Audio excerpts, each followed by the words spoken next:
I thought my fiancé was ashamed of me until I accidentally heard the real reason he wouldn't introduce me to his family. Sometimes insecurity grows quietly, not because someone directly hurts you, but because they keep avoiding things that should feel simple. And honestly, after 2 years together, I started believing my fiancé was embarrassed to be seen with me.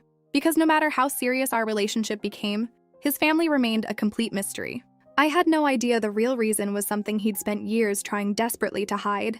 The first time I asked Daniel why I'd never met his parents, he laughed like it was no big deal. "They live across the country," he said casually while cooking pasta in my apartment kitchen.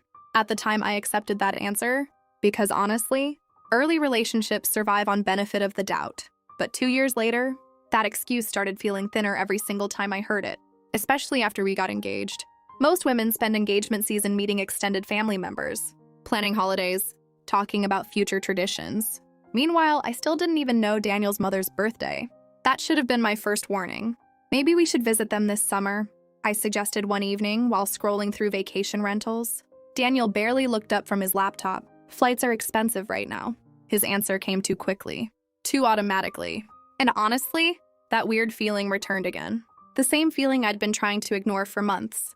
Because every time his family came up, Daniel changed. Not angry, not defensive, just tense, like someone quietly preparing for danger. At first, I convinced myself I was imagining it, but eventually patterns become impossible to ignore. Whenever his mother called, Daniel left the room. Whenever I asked questions about childhood memories, his answers stayed vague. Whenever friends asked why I'd never met his parents, he changed the subject completely. And slowly, my insecurity started growing in places I hated admitting out loud. Maybe his family didn't approve of me. Maybe he was embarrassed by me somehow. Maybe he wasn't as serious about marriage as he claimed.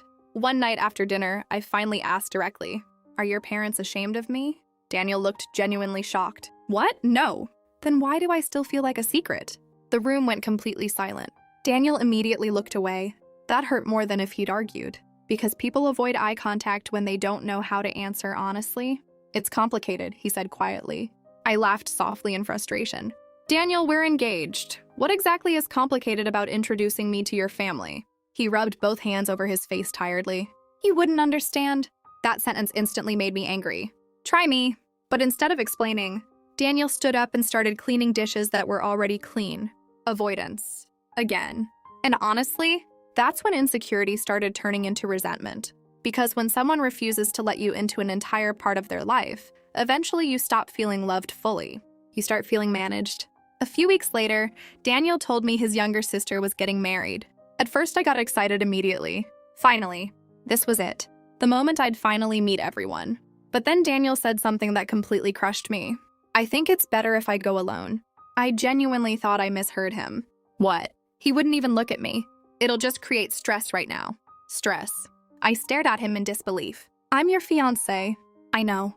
"Then why am I still being treated like some temporary girlfriend?" Daniel looked emotionally exhausted suddenly. "Rachel, please don't make this harder." "Harder?" I laughed bitterly. "You know what's hard? Spending 2 years wondering why the man I'm about to marry keeps hiding me from his family." The second those words left my mouth, Daniel's expression changed immediately. Not guilt, not embarrassment. Pain, real pain. And honestly, that confused me more than anything else. Because suddenly this no longer felt like rejection. It felt like fear. But fear of what? That night, Daniel slept on the couch after our argument. Not angrily, just emotionally shut down. And honestly, that almost hurt worse. The next morning, he left early for work without saying much. But halfway through the afternoon, he texted me unexpectedly. "Can we talk tonight?" The message made my stomach tighten immediately. Because people don't send texts like that before normal conversations. The entire day, my anxiety spiraled. By evening, I had already emotionally prepared myself for the possibility that Daniel didn't actually want to marry me at all. But when he finally came home, something felt different immediately. He looked nervous. Terrified, actually. "Rachel," he said quietly, "there's something I should have told you a long time ago." My chest tightened instantly. Before I could answer, Daniel's phone suddenly started ringing. He looked down at the screen, and the color immediately drained from his face. "Mom," he whispered. Then, without another word, he walked outside to answer. I normally would have respected his privacy, but then I heard shouting through the slightly open balcony door. And one sentence stopped me completely. "You can't keep pretending she doesn't exist forever." My heart started pounding instantly. Because suddenly, I realized someone in Daniel's family already knew exactly who I was, and whatever secret he'd been hiding from me, it was finally starting to fall apart. Rachel accidentally overhears Daniel's conversation with his mother and discovers the real reason his family has been kept completely separate from his life. I froze near the balcony door. Daniel's voice sounded sharper than I'd ever heard it before. I said I'll handle it, he snapped quietly. A pause followed. Then his mother started yelling again loud enough that even I could hear parts of it through the phone. This isn't fair to her anymore! My stomach tightened instantly. Her? Me. I should have walked away. I know that. But after 2 years of confusion, excuses, and secrecy, I couldn't ignore this anymore. Daniel lowered his voice again, but I could still hear enough pieces to understand the conversation was bad. Really bad. No, he said firmly. She still doesn't know everything. Everything? My chest started pounding harder. Then came the sentence that completely changed the direction of my thoughts. She thinks I'm hiding her because I'm ashamed. Silence. And honestly, hearing those words out loud hurt more than I expected, because it meant Daniel knew exactly what this situation had been doing to me emotionally the entire time. Then his mother said something quieter. I couldn't hear all of it. Only the ending. Deserves the truth before the wedding. Wedding. Truth. Every nerve in my body felt tense now. Then suddenly, Daniel turned slightly and noticed me standing near the door. The color drained from his face immediately. For a second, neither of us moved. Then quietly, almost defeated, he said, "How much did you hear?" Enough, I thought. But honestly, not enough to understand any of this. I crossed my arms tightly. What truth? Daniel closed his eyes briefly, like someone mentally preparing for impact. Then slowly, he walked back inside, still holding the phone. I'll call you later, he told his mother quietly before hanging up. The apartment suddenly felt painfully silent. Daniel stood near the kitchen counter staring at the floor while I waited for him to finally explain something. Anything. But instead, he looked terrified. And honestly, that scared me too. Because people don't look like that over simple family drama. Daniel, I whispered, what is going on? He swallowed hard before answering. My family thinks you shouldn't marry me without knowing the truth about my first marriage. For a second, I genuinely thought I misheard him. Your what? The room tilted slightly around me. First marriage? Daniel looked physically sick now. And suddenly, every strange thing about his family started making horrible sense. I stared at him in disbelief. You were married before? He nodded once. Barely. My chest tightened so hard it almost hurt. You never told me. I know. That answer broke something inside me immediately. Because this wasn't forgetting a detail. This wasn't avoiding an awkward conversation. This was hiding an entire life. How long? I whispered. Daniel rubbed both hands over his face shakily. We were married for 3 years. 3 years. I physically sat down because suddenly my legs didn't feel stable anymore. How could you not tell me that? Daniel looked devastated now. Because it ended horribly. I laughed softly in disbelief. So your solution was pretending it never happened? He looked away immediately, which honestly answered the question. The silence between us became unbearable. Then finally, I asked the question that mattered most. Why would your family think this changes whether I marry you? Daniel's face changed instantly again. Fear. Real fear. And suddenly, I realized the marriage itself wasn't the actual secret. There was something worse coming. My ex-wife, he started quietly, then stopped. I stood up immediately. No, don't do that. Daniel looked confused. Don't start talking and then stop halfway through, I said sharply. I deserve the full truth now. Tears filled his eyes unexpectedly. And honestly, seeing him that emotional made my anger start mixing with panic. Because whatever he was about to say, he clearly believed it could destroy us. She died, he whispered. The room went completely silent. I stared at him frozen. What? Daniel looked shattered, saying it out loud. She died 6 years ago. Every emotion inside me crashed together instantly. Shock. Confusion. Sympathy. Anger. Because suddenly this wasn't just secrecy anymore. This was grief. Deep grief. And honestly, that changed everything. But it still didn't answer the biggest question. Why would that stop me from meeting your family? Daniel looked down at the floor again. Too long. Then finally, he whispered the sentence that made my stomach drop completely. Because they blame me for what happened. I stopped breathing. Because suddenly, this story became something far darker than I ever imagined. Daniel finally reveals what really happened during his first marriage. And Rachel realizes his family has spent years hiding a tragedy they never emotionally recovered from. The apartment felt painfully quiet after Daniel's confession. They blame me for what happened. I stared at him, trying to process everything at once. A secret marriage, a dead wife, a family carrying years of resentment. And somehow, the man I was about to marry had hidden all of it from me. Part of me wanted to walk out immediately. Honestly, I probably should have. But another part of me couldn't ignore the look on Daniel's face. He didn't look manipulative. He looked haunted. "How did she die?" I asked quietly. Daniel closed his eyes briefly before answering. "Car accident." I waited for more, because something about his tone still felt incomplete. And eventually, he admitted it. "We had a fight that night." My stomach tightened immediately. Daniel sat down slowly across from me like the memory physically exhausted him. "We were separated for a few weeks already," he explained quietly. "She came over because she wanted to talk." His voice sounded distant now, like someone replaying a memory they wished they could erase. "We argued for hours." Tears filled his eyes immediately. "She left angry." The room suddenly felt colder. "And then?" I whispered. Daniel swallowed hard. "She crashed her car about 30 minutes later." I stopped breathing for a second, because suddenly, I understood why guilt had consumed him all these years, even if logically it wasn't his fault. Emotionally, people don't recover easily from tragedies connected to their last conversation with someone they loved. "My family thinks if we hadn't fought, she wouldn't have been driving upset," Daniel admitted quietly. I leaned back slowly, trying to process the weight of everything he'd carried alone. "And you believed them?" Daniel laughed softly, not happily. "For a long time, yeah." That answer hurt more than I expected, because suddenly his secrecy stopped looking like shame toward me. It looked like self-punishment. "I stopped talking about her completely after the funeral," he admitted. "I moved cities, changed jobs, tried rebuilding my life." I listened quietly while pieces finally started connecting together. The emotional distance, the avoidance, the fear every time family came up. Daniel wasn't hiding me because he was embarrassed. He was terrified his past would poison his future, too. "My mother thinks I never properly dealt with the guilt," he admitted softly. "She's probably right. Honestly, she probably was. Because no emotionally healthy person hides an entire marriage from their fiancé.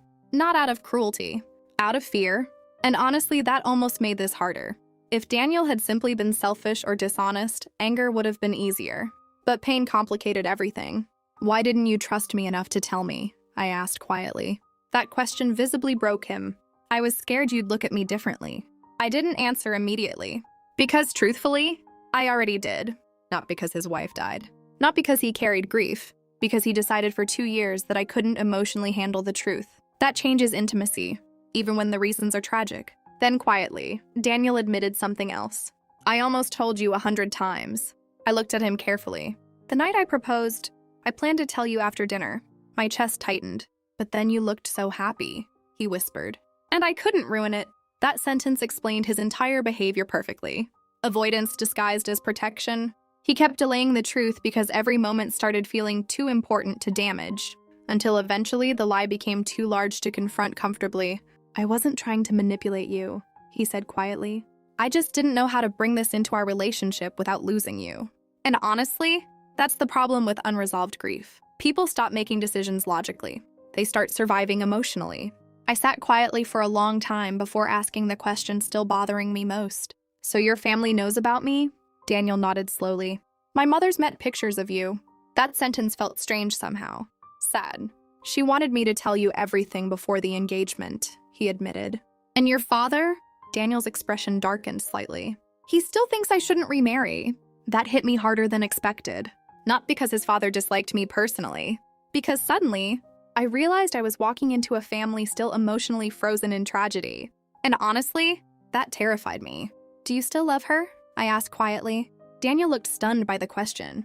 Then slowly, honestly, he answered, "I'll probably always love who she was." That hurt, even though part of me expected it. But before I could respond, he continued softly, "But I'm in love with you." The room fell silent again. And honestly, that sentence should have comforted me. But instead, it made me realize something painful. Love doesn't automatically erase grief, and grief doesn't automatically erase love. Both can exist together. Complicated, messy, human. But the bigger question now wasn't whether Daniel loved me. It was whether I could marry someone who spent 2 years hiding this much pain behind silence. Then quietly, Daniel said something that completely caught me off guard. "My mother wants to meet you." I stared at him in disbelief. "Now?" He nodded slowly. "She said if we're getting married, the family can't keep pretending you're outside this story anymore." And honestly, for the first time since this conversation started, I wasn't sure whether meeting his family would bring answers, or completely destroy whatever stability we still had left. Rachel finally meets Daniel's family for the first time, but one emotional conversation with his father forces her to confront whether love alone is enough to build a future on top of unresolved grief and hidden pain. I barely slept the night before meeting Daniel's family. Honestly, I wasn't even sure what emotion was strongest anymore. Fear, anger, confusion, sympathy. Everything felt tangled together. Part of me still couldn't fully process the fact that my fiancé had hidden an entire marriage from me for 2 years. But another part of me couldn't stop thinking about the pain behind it. Because grief changes people, especially guilt. And honestly, Daniel looked like someone who'd been emotionally punishing himself for years. The next afternoon, we drove 3 hours to his parents' house in silence. Not hostile silence, exhausted silence. Every few minutes, Daniel tightened his grip on the steering wheel slightly, like he was mentally preparing for impact. "You don't have to do this today," he said quietly at one point. I looked out the window before answering. Yes, I do. Because after everything I learned, I needed to understand what kind of family dynamic I was actually walking into before marrying him. When we finally pulled into the driveway, my stomach twisted instantly. Daniel's childhood home looked normal, peaceful even, which somehow made everything feel stranger. Because tragedy rarely looks dramatic from outside. His mother opened the door before we even reached it. The second she saw me, her eyes filled with tears immediately. And honestly, that reaction caught me completely off guard. She hugged me tightly before I could even process what was happening. "I'm so sorry," she whispered. For a second, I didn't know what she meant. Then I realized she wasn't apologizing for herself. She was apologizing for the years of silence. Inside the house, tension hung everywhere quietly. Family photos covered the walls. And honestly, the moment I noticed old wedding pictures missing from every shelf, I understood how deeply this family avoided talking about the past. Daniel's younger sister, Mia, greeted me warmly, but his father barely looked at me during dinner. That part hurt more than I expected. Not because I needed approval, because his silence felt heavy, intentional. Eventually, after dinner ended, Daniel's mother pulled him and Mia into the kitchen to help clean up, leaving me alone in the living room with his father. The tension became unbearable almost instantly. Then finally, without looking directly at me, he spoke. "You seem kind." I blinked in surprise. "Thank you." He nodded once quietly. Then after a long pause, he added, "That's why I feel guilty." My chest tightened immediately, because suddenly, I knew exactly where this conversation was going. "You think Daniel shouldn't remarry?" He looked at me carefully for the first time all evening. I think my son never truly forgave himself. The room went silent again. Then quietly, he admitted something that completely changed how I viewed this family. After the accident, Daniel stopped living normally. I listened silently while he continued. He isolated himself, quit jobs, barely spoke to anyone for over a year. That hurt to hear. Not because I didn't believe it. Because suddenly I realized how much emotional damage Daniel had hidden behind functioning adulthood. "He thinks happiness is temporary now," his father admitted quietly. "And people who think like that eventually destroy good things because they expect loss anyway." That sentence stayed with me immediately. Because honestly, I'd already seen signs of it in our relationship. The emotional distance, the secrecy, the fear of difficult conversations. Daniel wasn't protecting me from his past. He was protecting himself from abandonment. And suddenly, I understood why his father looked so afraid. Not afraid of me. Afraid of history repeating emotionally. "I love him," I whispered quietly. His father nodded sadly. "I believe you do." Then softly he added, "But love doesn't heal wounds people refuse to face." That sentence hit painfully hard because deep down, I knew he was right. Later that night, Daniel and I walked outside together while everyone else stayed inside. The cold air felt easier to breathe in than the tension inside that house. For a while, neither of us spoke. Then finally, I asked the question I'd been avoiding since learning the truth. "Have you actually dealt with any of this?" Daniel looked down immediately. And honestly, that silence answered before he did. "I thought moving forward was enough," he admitted quietly. "It wasn't." His voice cracked slightly saying it. And for the first time since all this started, I saw something different in him. Not avoidance. Not fear. Honesty. Real honesty. "I don't want to lose you because I was too afraid to be emotionally honest," he whispered. Tears filled my eyes instantly. Because honestly, that was the first time it truly felt like Daniel stopped hiding behind survival mode. "I can't marry someone who shuts me out emotionally," I admitted quietly. He nodded immediately. "I know. And I can't spend years competing with grief you never processed." That visibly hurt him. But he still nodded again. Because deep down, I think he finally understood it too. A month later, Daniel started therapy. Not because I forced him. Because he finally admitted he needed help carrying things he buried for years. And honestly, that changed everything between us. Not overnight. Healing never works like that. But slowly, our relationship stopped feeling emotionally guarded. Hard conversations became less frightening. Truth became less delayed. Silence stopped controlling everything. And 6 months later, we still got married. Smaller ceremony. Simple, peaceful, but this time his family was there. Not pretending the past never happened, not hiding from grief, just finally acknowledging that tragedy and happiness can exist in the same life at the same time. And honestly, I think that's when healing finally started for all of them. Honestly, I don't think Daniel was a bad person. I think he was someone who carried guilt for so long that he stopped believing he deserved normal happiness anymore. And sometimes people hide huge parts of themselves not because they want to manipulate others, but because they're terrified that being fully known will make them impossible to love. But relationships can't survive long-term without emotional honesty. Even painful truth is healthier than years of silence. Do you think Rachel should have stayed after learning everything? Or would the secrecy have been too much for you to forgive?